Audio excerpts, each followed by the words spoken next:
Baiklah, kita lanjutkan. Pak Halim, Anda menjadi ketua KONI sudah 2 tahun.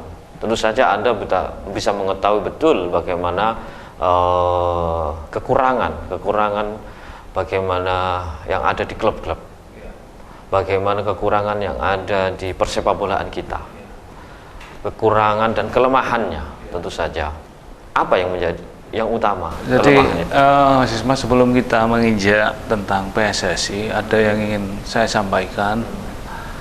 Kenapa di Jember, di Kabupaten Jember ini peringkat tahun-tahun kemarin itu berada di peringkat belasan tua, katakanlah di peringkat 18. Ternyata dari statistik, dari peta itu olahraga-olahraga yang memperebutkan banyak nomor. Contoh, kami sekarang ini mulai tahun kemarin sudah intens untuk membangun olahraga di panahan. Di panahan ini ternyata ladang dari medali yang diperebutkan. Itu yang kami fokuskan. Kemudian yang kedua adalah di lomba-lomba perorangan. Lomba perorangan itu misalkan di renang. Di renang sendiri itu ada sekitar 24 medali kalau ada pekan olahraga yang diperlombakan. Nah, ternyata fokus kita adalah salah. Di tahun-tahun sebelumnya fokus kita malah banyak memperebutkan olahraga yang dibergu, misalkan di voli, di sepak bola, di sepak takraw. Itu apalagi sepak bola dengan biaya yang sangat besar, medali yang diperebutkan hanya 1. Itu kan sangat memakan biaya yang sangat besar. Itu yang pertama. Kemudian yang kedua, seperti yang Mas Isma tadi sampaikan, bahwa rencananya bulan ini PSSI juga akan menggelar kongres luar biasa untuk memilih ketua umum PSSI yang baru. Dan memang hangat perebutannya karena memang PSSI ini nampaknya sangat menjadi olahraga favorit. Sepak bola menjadi olahraga favorit di mana saja, termasuk di dunia, bahkan mungkin di Jember. Kami sudah mengumpulkan para kandidat agar menyamakan visi. Kandidat sudah muncul. Siapa saja ini? Ada beberapa nama. Ada Mas Jaya Hartono. Ada Pak Tik, itu manajer Niagara yang pernah memanajeri Liga Santri, ya. Sutikno. Pak Sutikno. Dari Abulu. Juga ada nama Mas Ardi, ya. Ardi Prabowo. Juga ada Mas Samsul dari PLT PSSI. Dari 4 kandidat ini kita bercoba kumpulkan untuk menyamakan persepsi, karena tantangan sepak bola di Kabupaten Jember ini ke depan sangat berat.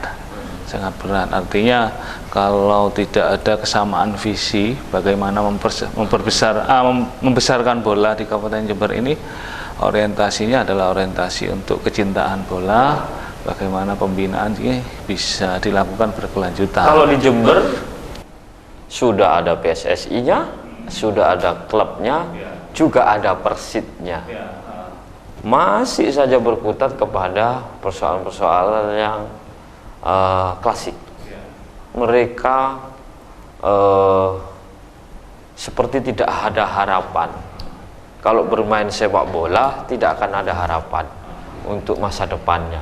Padahal kita cukup tahu bersama, tadi sudah saya sampaikan juga pada publik, bahwa kalau itu emas akan tetap emas meskipun ditaruh di lumpur.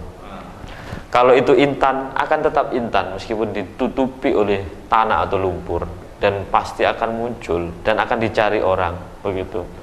Nah, tentu saja kualitas diri para pemain-pemain ini, apakah ada kaitannya kalau Persit kemudian klub-klub itu dengan gaji yang mereka dapat? Apa ada kaitannya? Jadi mungkin seperti ini yang bisa saya sampaikan. Persit di Jember ini ada 3 klub. Ada 3 klub di bawah naungan PSSI. Persit yang sudah lebih dahulu berdiri, kemudian ada Jember United, ada Putra Ijen, di mana Putra Ijen. 3 klub ini adalah peserta Liga Nusantara. Jadi Jember memiliki tiga klub besar. Tiga klub besar ya. Nah, 3 klub besar. Sementara ini yang mendapatkan bantuan dari APBD adalah Persid dan Jember United. Walaupun di tahun kemarin Persid masih belum bisa diberikan bantuan. Ada beberapa pertimbangan yang disampaikan oleh pihak Pemkab, karena mungkin ke depan mungkin kita berharap Persid ini bisa menaikkan rating, tidak hanya berlaga di Liga Nusantara, tetapi juga bisa berlaga di Liga Nusantara itu liga ISL terbawah. Liga Nusantara itu adalah liga peringkat kedua.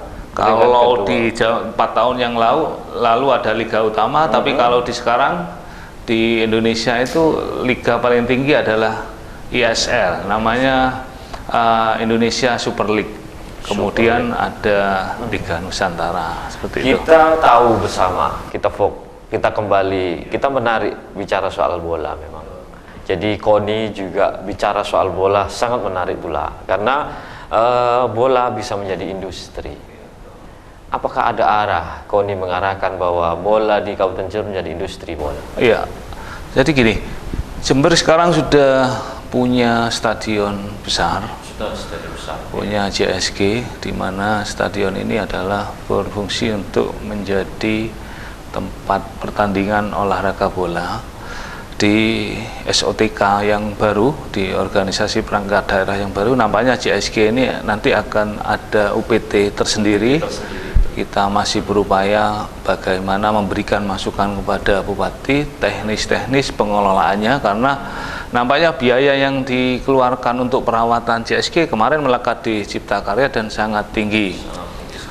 Mungkin dalam nanti di UPT ini kita upayakan bisa melibatkan KONI, melibatkan PSSI, di mana JSG ini bisa menjadi home base dari salah satu tim nasional yang ada di Indonesia. Walaupun Jember belum bisa punya timnas untuk berlaga di ISL, tapi paling tidak timnas yang berhome base di JSG ini bisa menularkan. Karena kalau sudah di ISL, mahasiswa itu tidak bisa mendapatkan bantuan daerah. Mereka sudah harus profesional. Artinya apa? Artinya ketika kita sudah masuk ke industri bola, pendapatan yang dihasilkan itu mungkin dari kaos, merchandise, pertandingan. Nah, pertandingan ini kan otomatis ada tiket dari penonton. Bagaimana tiket ini bisa penuh kalau publik rakyat Jember tidak suka dengan timnya? Karena pemasukan untuk menjadi industri bola itu pertama adalah dari tiket. Kita lihat di Inggris, di negara-negara yang maju sangat besar, bahwa seluruhnya adalah memang industri bola adalah milik masyarakat sebenarnya, dan masyarakat yang mengendalikan industri bola itu, dan pemain-pemain itu, saya kira pelatih-pelatih juga akan bisa menganalisa itu dari pengamatan para militan pendukung supporternya, seperti itu. Saya kira kita lihat banyak juga di Jember. Kenapa sih Jember ini ada Andi Firmansyah nggak bisa pulang? Terus ada Bayu Katra. Iya, betul. Terus kenapa nggak dipulangkan saja? Apakah mereka sudah nggak ada tuh jiwa nasionalis membela daerahnya? Atau karena kurang kesejahteraannya saja? Atau kurang perhatian? Iya, jadi gini. Konsep 5 tahun kemarin karena di Jember tidak ada tim yang berlaga di nasional, katakanlah seperti Arema atau Persebaya, otomatis pemain-pemain yang ada di Jember tidak mungkin bisa bertanding di Jember. Itu yang pertama. Kemudian yang kedua, konsep kemarin adalah konsep pembinaan, di mana kita kemarin adalah melahirkan sebanyak-banyaknya atlet yang berkualitas sehingga bisa menjual ke daerah lain. Yang kemarin tidak membesarkan sebuah klub atau PSSI atau Persid ada segala macam, tapi pembinaan. Itu menarik sekali. Kita akan cari tahu pembinaannya seperti apa. Kita akan lanjutkan setelah jeda yang berikut ini.